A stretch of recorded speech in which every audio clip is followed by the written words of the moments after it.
Hello, welcome to the Headwaters Science Center 3:30 show. I'm Spencer Potter, and today we're going to be talking about tasteful science. What I mean by tasteful science, we're going to go through some science of making ice cream. We're going to be going over two different types of experiments. One, where you're going to be able to participate and make predictions, and might be surprising to you what the results are going to be. And then once we get that experiment going, we're going to transition over to actually the process of making ice cream. All right, so let's back up that camera and get these beakers in frame. So what I have here for our first experiment, all you're going to need is I just have two 100 milliliter beakers, and I'm just doing that because it'll be easier to see our results, I think. So what we're going to be testing, what melts ice faster? Regular tap water, pure water, or salt water? We're using a salinity that's consistent with ocean, so that's about 3.5% salinity. And that's about what the oceans run. So we're going to be testing an ice cube. We're going to find an ice cube out of my ice bag, and we're going to put them in the glasses of water, and we're going to measure for probably like 15 minutes to see how those ice cubes change. But I want you to make a prediction right now. What do you think's good? What beaker is going to melt the ice cube faster? Is it going to be the regular pure water or the salt water? Now, you may be thinking, well, what do you mean? We use salt all the time, especially in Minnesota. It's really important for road safety. We apply quite a bit of salt to our roads to actually thaw out the roads from snow and ice and whatever possibly could be making the roads slick. So just keep that in mind while you're going through your prediction process. So I'm going to go through this bag and try to find two equally sized ice cubes, just so we can keep everything the same. Try to find two equally sized ice cubes.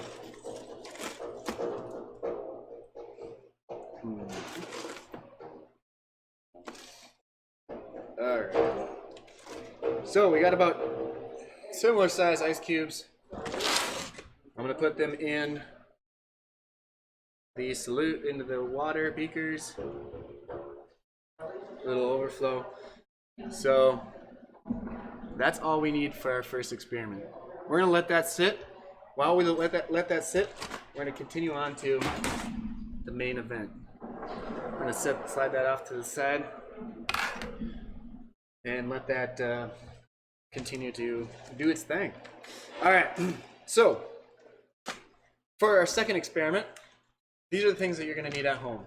You're going to need two different size bags. I have a gallon size bag and a smaller size bag. I'm not sure what size this is, but all right. So two different size bags, a cloth or pot holders or something to help protect your hands because it's going to get cold. Maybe you don't want to hold a cold bag for 15 minutes or whatever. You're going to need some half and half. You can also use heavy whipping cream. Basically something that has a high fat content. You're going to need at least like half a gallon of ice and ice salt, a little bit of sugar, and of course some vanilla, because of course I like vanilla, so I'm gonna make my ice cream vanilla. The measuring tools I have are teaspoon or tablespoon and a measuring cup. And I think that's all I have out here. Awesome. Well, and some salt if you want to add a little bit of salt to your ice cream. That's personal preference. So, what we're going to do, we're going to start off, we're going to get this experiment going, and then we can talk about what's actually happening in our bags. We're going to take your half and half. You're going to need a cup of half and half. half and half. And you want to make sure you always level or measure on a solid surface. If you're measuring up like this, you can be tilted, you get inaccurate measurements. Just good lab practices. All right, put that in your bag. All right. Now, make sure you don't let this spill out. You're going to need 2 tablespoons of sugar.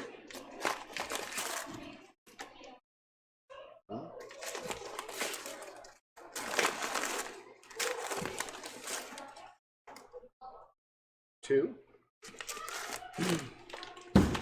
And then, where's my vanilla?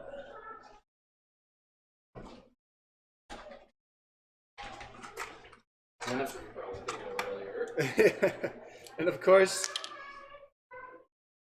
vanilla extract. You can measure it out, but I'm just gonna put a little bit. A little bit goes a long ways. So, a few splashes. All right. So we have that. You want to suck out as much air as you can. You want to have as much contact with the outside bag as possible. All right. So got our bag. Now we're going to take our bigger bag. I'm going to put our other bag in there. Actually, let's double this bag up. Just because I don't want to risk breaking it.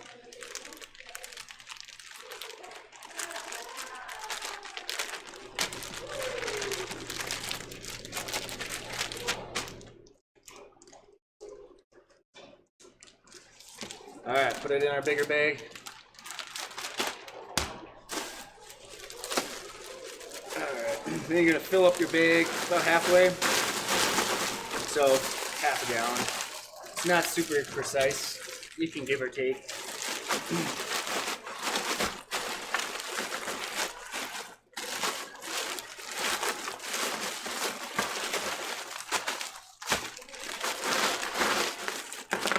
Whoa.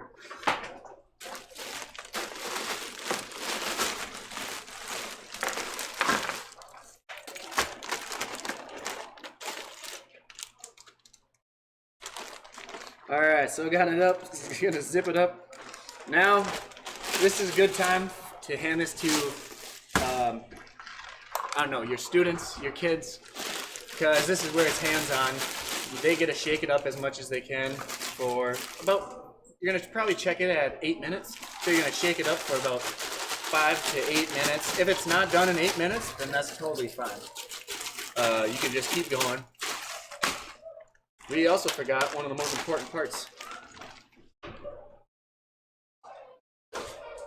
The salt. You're gonna add about 3/4 cup of coarse rock salt. Again, here's the salt. The theme is ice and salt. Pour that in your bag. It's okay if you make a mess, just make sure you clean up your mom's kitchen before you're done. Alright. So we got it in there, I'm gonna shake it up. Shake up all the ice and salt. You got a timer? Awesome. Good. Alright. I'm just looking around to see if we had any volunteers to shake this up, but would you like to help make some ice cream?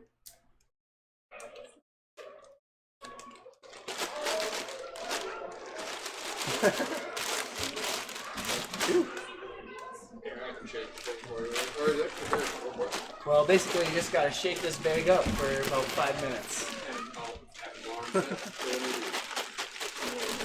It's okay if you don't. You can just taste it too later. No? All right. Okay, that's fine. That's okay. So the theme is adding salt and ice. Why do we do that? Why do we add salt to our roads? Well, that actually lowers the freezing point of the water. Ice, a little fun fact about ice. Ice is the most common mineral on Earth. Yeah, that's right. I said mineral. The definition of a mineral is it's got to be non-organic and have a crystalline molecular structure.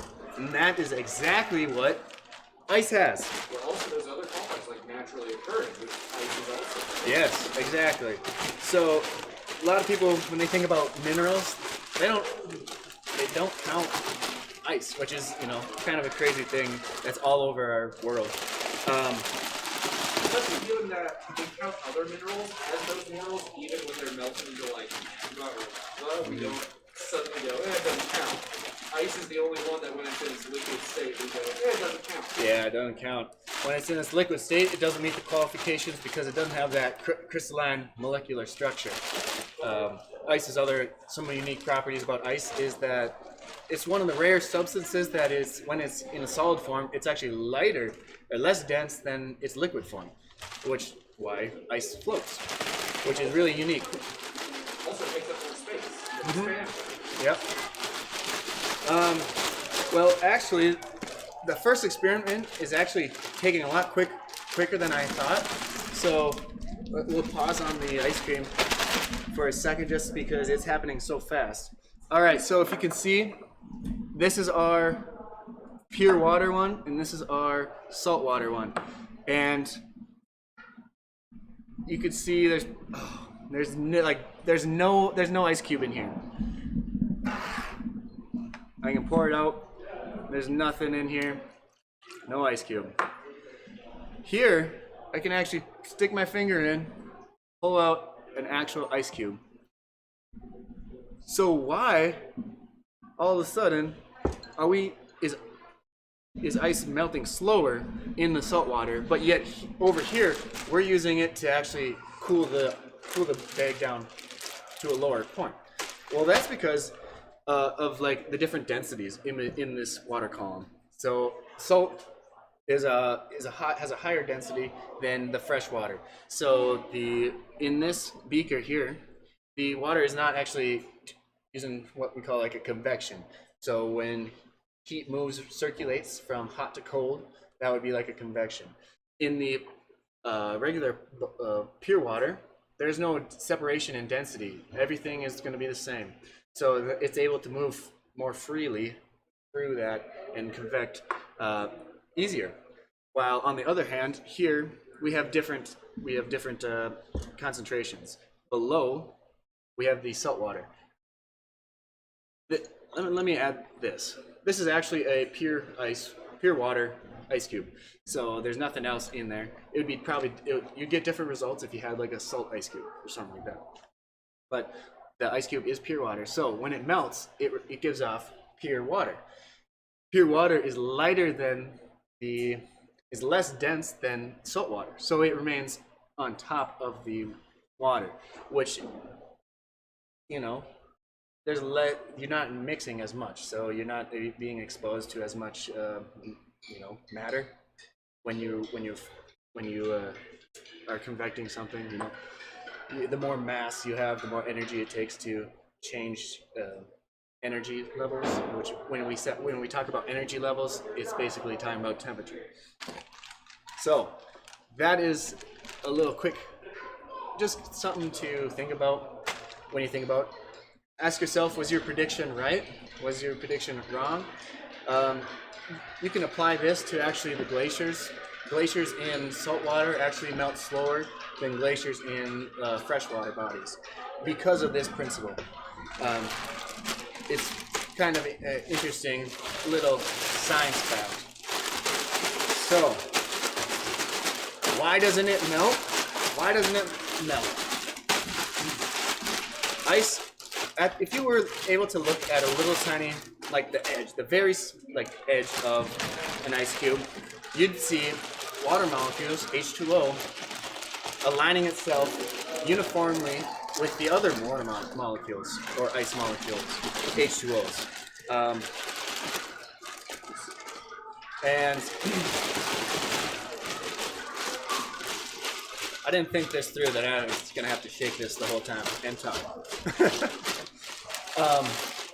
So there's two things that are happening all the time in any ice cube that you could ever look at. You're either adding on to those molecules into that crystalline formation, or you're taking off those molecules that are we call ice. Those H2O molecules that are ice. that are in the crystalline formation. And it's constant battle in between losing and gaining, and whether you have a net loss or net gain will determine if you are gaining ice or losing ice. So regular water, you probably will know, freezes at 32 degrees Fahrenheit or 0 degrees centigrade. Salt water, or like that's about the consistency or salinity of the ocean, typically freezes around like 28 degrees Fahrenheit, and I don't know, probably like -1 or 2 degrees centigrade. So that actually is why we added salt to our ice bag. We're trying to get this as cold as possible, transferring that cold, well, trying to absorb the heat out of this, out of the creamer. And what else did we put in? Basically, just the creamer. Just trying to absorb the heat out of the creamer, because that's the way energy flows. You're trying to absorb heat.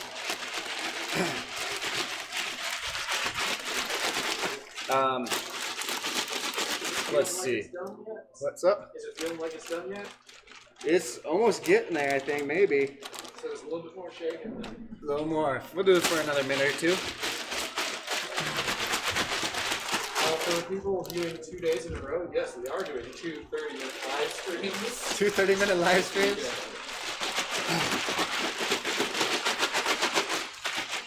Yeah. So, why, if we're lowering the temperature below freezing point, why isn't the half and half freezing? Well, the reason why we picked half and half or heavy creamer is because of the high concentration of lipids or fats in the milk or in the dairy product. So lipids that are in this half and half actually don't freeze at the same temperature as the water that's in the half and half. So that's where you get the creamy texture of ice cream and not just a brick, like a brick of ice. So in that half and half, you also have proteins, you have sugars, you have carbohydrates. All of that helps contribute to that creamy texture instead of a brick of ice. All right, how many minutes was that? Hard to tell with the breaks and stuff, but I think it should be good. My hands are freezing. It's got to be pretty cold. Yeah. Oh! Feeling like ice cream? It's feeling pretty icy. I'll give it like another minute. I don't want any. I want some good, solid ice cream. I like mine solid.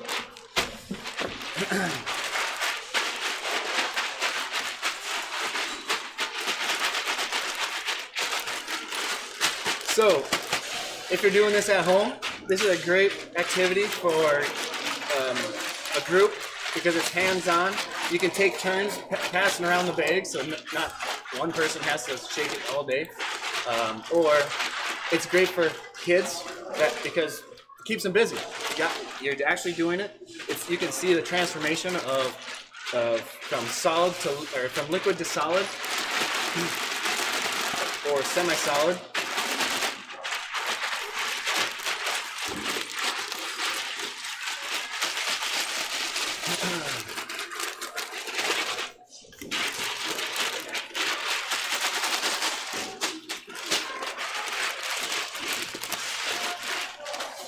Alright, we'll just call that good. Woo! That is very cold on my hands. That's why I said have some kind of towel or oven mitt, just because that's cold. Alright, oh, see, a good thing we used the 2 bags. So we had a little leakage. Alright, here is our final product, ice cream. Tasteful Science here at the Headwaters Science Center. Thanks for tuning in to our 3:30 show. If you want to come down and ask us all about ice cream, we'd love to. And I think I speak for everyone. No one doesn't like ice cream. So this is something that can make anyone that's interesting to basically everyone and anyone because ice cream's just simply the best. All right. We're gonna wait till you taste that. Yeah, gotta get a taste. Test. Here, would you like a sample? Sure. Sure, come on. Let's see how it is. Ooh, I like it. It's pretty darn good. Yeah, 10 out of 10 would recommend. that's good. I hope you enjoy your ice cream just as much as I enjoyed this beautiful bowl of ice cream. Come on down to the Headwater Science Center any day, 7 days a week. Our hours are 9:30 to 5, Monday through Saturday. And on Sunday, swing by after lunch from 1 to 5. All right, I'm going to